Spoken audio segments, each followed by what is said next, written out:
E nós podemos ver também, queridos, que antes de enfrentarmos os dramas da vida, as nossas dificuldades, antes, o Senhor já sabe. O Senhor já sabe. Aleluia. No versículo 11 diz: então, Jesus tomou os 5 pães e, tendo dado graças, distribuiu entre eles, e também igualmente os peixes, quanto queriam.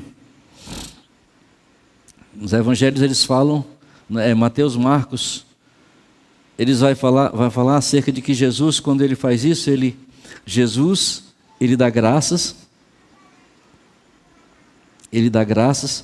e ele agora parte o pão e os peixes e entrega para os 12. E os 12 agora, eles vão e passam para as pessoas. E as pessoas para as pessoas. Ou seja, há uma dinâmica na multiplicação de Deus. Há algo crescente. O primeiro milagre acontece nas mãos de Jesus. Então, como havia obediência ali, porque ele mandou que os discípulos agora fizessem com os outros, então eles obedeceram. Então, também, o milagre aconteceu nas mãos dos discípulos. Mas o que é interessante, queridos, é que o milagre também aconteceu nas mãos daqueles que recebiam. Você está falando de 12 discípulos para uma multidão de aproximadamente entre 10 a 15 mil pessoas. Já pensou uma igreja com 15 mil pessoas, só 12 diáconos para servir a ceia? Ia ser complicado, não ia? Mas sabe, queridos, o milagre ele vai dando a continuidade. À medida em que a obediência é instalada, à medida em que eles obedecem a voz de onde surgiu, que foi do próprio Jesus, o milagre aconteceu ali e continuou acontecendo. Se eles, por acaso, eles interferem no processo, o milagre ia também interferir. Iria parar, as pessoas não seriam alimentadas. Então o milagre ele continua acontecendo. O que eu quero dizer com isso? Chamar a atenção para a seguinte coisa.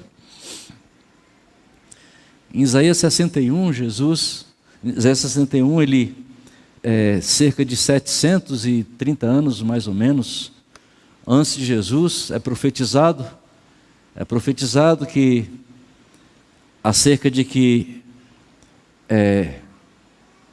ele me ungiu para anunciar as boas novas, para pregar ao oprimido, evangelizar. Então ele me ungiu para isso. Só que essa unção ele passou para os discípulos, e os discípulos, os 12 para os 70, para os 120, e vem crescendo. Hoje a igreja é reflexo dessa unção e deve continuar em obediência. Por isso ele disse: ide, evangelizai, ide anunciai, ide curai, ide fazei, indo, pregue o evangelho, indo, curem os enfermos. Sabe, queridos, muitas vezes o evangelho, ele é parado por nós, porque por falta da obediência. Então o que acontece? O evangelho, que a partir de mim era para continuar prosseguindo, era para continuar multiplicando, porque o evangelho nada mais é do que as boas novas, que está envolvido quem? O pão da vida, Jesus. Mas eu recebi, que bênção, eu recebi o pão, eu alimentei a minha alma, Mas aí, na multiplicação, eu recebi, mas eu também tenho que dar. De graça recebeste, de graça dai. Ele manda continuar fazendo isso. E sabe o que é interessante? É que na matemática de Deus, quanto mais eu tiro, mais eu tenho. Alô? Quanto mais eu tiro, mais eu tenho.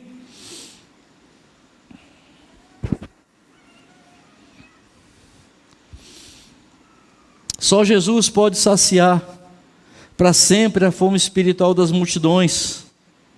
Então, nosso papel, queridos, é dar seguimento, é dar continuidade à multiplicação dos pães,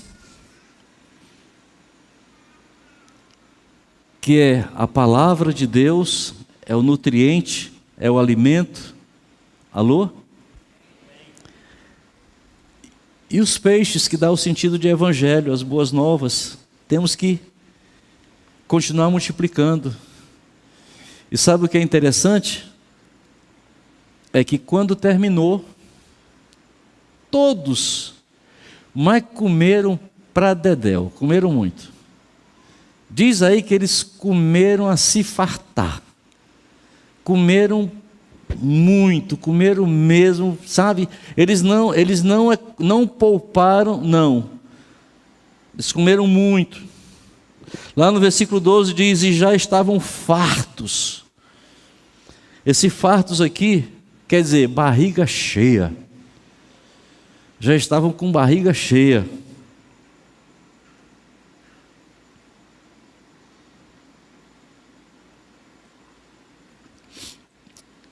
Voltando ao versículo anterior, versículo 11, ele diz: e tendo dado graças. Essa é outra coisa que nos chama a atenção, queridos, é que esse tendo dado graças é um reconhecimento de que Jesus, mesmo sendo Ele Deus, Ele está sempre reconhecendo que Ele está ali, mas a serviço do Pai. E Ele está em gratidão a Deus, Ele está sempre apresentando gratidão a Deus. Lá essa expressão de gratidão aparece cerca de 39 vezes no Novo Testamento. Então Jesus, na hora da ceia, e tendo dado graças, agradeceu. Na última ceia, queridos, Jesus, ele estava em véspera de ir para a cruz, em véspera do seu grande sofrimento, em véspera desse grande martírio, dessa situação onde ele ia ser crucificado, ia ser morto. Mas diante disso, Jesus, sabendo que era a última ceia, e tendo dado graças, ele agradeceu ao Pai. Eis aqui um dos segredos da multiplicação, queridos, é o reconhecimento de que Ele é tudo, e de que tudo vem por Ele. Aleluia! Em 1 Tessalonicenses 5,18 diz: em tudo dai graças, porque esta é a vontade de Deus em Cristo Jesus para convosco. Em tudo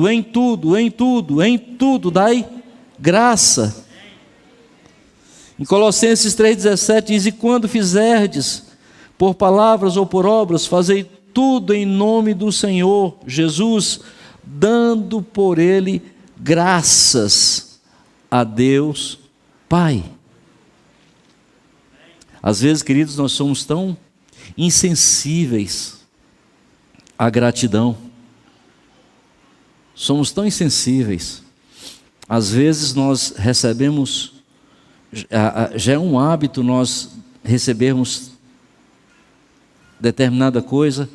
Então, como nós já recebemos, é como se aquilo ali fosse uma obrigação de alguém, ou, sabe? E eu esqueço que Deus tem que estar no projeto. Nesse momento tenho que reconhecer que é dele que vem a boa dádiva. É dele que vem. É dele que vem a verdadeira motivação para continuarmos vivendo. É dele que vem o ar que respiramos.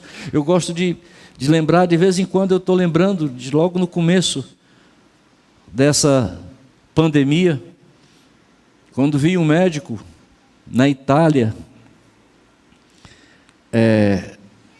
ele com 87 anos, e recebeu a conta do hospital, e essa conta era uma conta um tanto alta, cerca de, 15, 20 mil euros, e a maior parte desse valor tratava-se do ar que ele respirava, que foi usado para ele respirar. E aquele homem, quando ele viu a conta, ele começou a chorar. Ele chorava compulsivamente, chorando. E aí o pessoal ficou preocupado, um homem de 87 anos, mas estava muito bem, estava se recuperando dessa doença. E aí perguntaram: o senhor não tem como pagar? Não tem problema, a gente vai chamar ali a assistente social para conversar com o senhor e vamos ver como é que isso vai ser feito. Disse: não, eu posso pagar, eu sou um médico, tenho recursos, eu posso pagar, isso não é problema não, eu tenho condições de pagar. Mas por que o senhor está chorando tanto? Você está sentindo alguma coisa? Estou sentindo. O que você está sentindo? Um sentimento enorme de gratidão, meu Deus. É por quê? Porque 87 anos eu vivo, respirando, nunca tive que pagar um centavo ao meu Deus, pelo ar que respiro. Passei aqui 15 dias, tenho uma conta de 20 mil euros para pagar, por causa do ar que eu respirei. Você já pensou qual é a minha dívida com Deus? Ele perguntando para aquela moça, já pensou, você já imaginou? Agora dá para perceber por que eu estou chorando? Porque que Deus maravilhoso. Não cobra nada. 20 dias aqui, 15 dias, eu vou pagar 20 mil euros. Mais 87 anos, quanto eu teria que pagar? Sabe, queridos, às vezes nós nos tornamos tão insensíveis.